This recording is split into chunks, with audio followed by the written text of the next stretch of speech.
Bismillahirrahmanirrahim. Assalamualaikum warahmatullahi wabarakatuh kepada rakan Facebook saya. Okey, hari ini saya nak berkongsi tentang menulis. Okey, tentang menulis. Menulis. Setiap daripada kita memang selalu menulis. Sama ada tulis diari ataupun tulis apa-apa status di Facebook maupun di laman media sosial yang lain maupun di status-status WhatsApp. Itulah yang dikatakan kita menulis.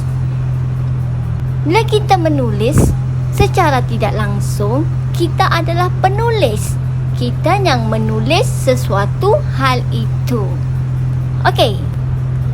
Dan sekarang, sebab tu saya terlibat berjinak-jinak di dalam dunia penulisan, saya merasakan banyak benda-benda baru yang saya dapat penuh kesedaran tentang mengapa kita perlu menulis. Kita perlu menulis hal-hal kebaikan melebihi hal-hal keburukan. Biarpun kita bukan orang yang baik, biarpun kita orang yang tidak sempurna, biarpun kita orang yang selalu melakukan kesilapan di setiap hari, teruslah menulis atau berkata atau bercakap hal-hal yang baik-baik. Tidak bermakna kita orang yang baik, tetapi kita proses mendidik diri kita untuk berbuat hal-hal penuh kebaikan, kerana hal kebaikan itu adalah satu perbuatan yang sangat-sangat disukai oleh baginda Nabi Muhammad sallallahu alaihi wasallam. Kerana hal-hal, perbuatan-perbuatan, cerminan-cerminan yang berbentuk kebaikan adalah sunnah ikutan baginda sallallahu alaihi wasallam. Okey. Di dalam menulis ada seni untuk menulis, ada adab-adab menulis yang perlu kita ikuti. Maksudnya kita menulis dengan sedar tujuan kita tulis. Kita menulis bukan untuk membuka keaiban orang lain. Kita menulis secara umum dan tidak menyebut mana-mana nama individu.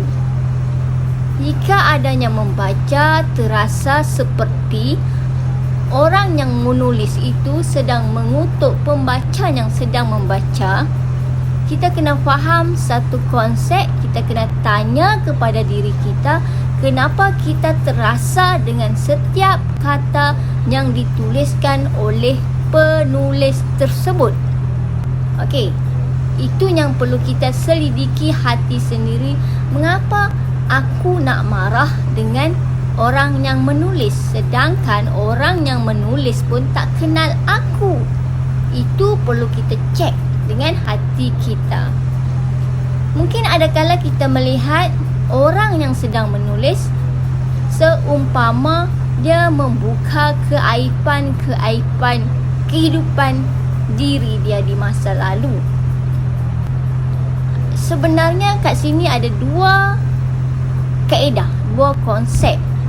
Mungkin niat penulis dia memberi contoh diri dia yang dulu jahat, dulu diri dia seorang yang panas baran, seorang kaki pukul.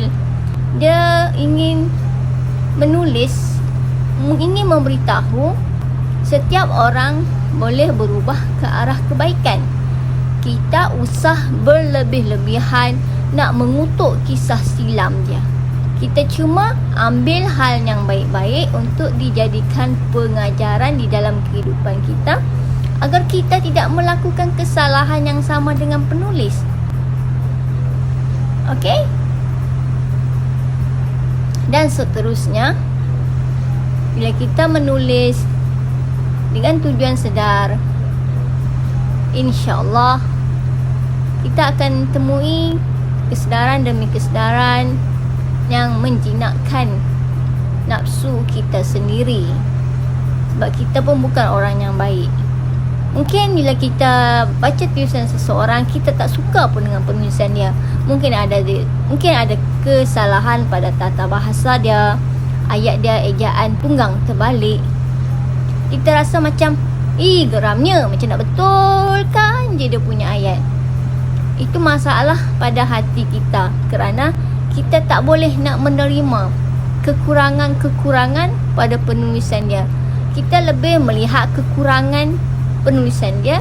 Kita tidak belajar melihat di sebalik apakah mesej-mesej kebaikan yang kita boleh ambil untuk dijadikan pengajaran.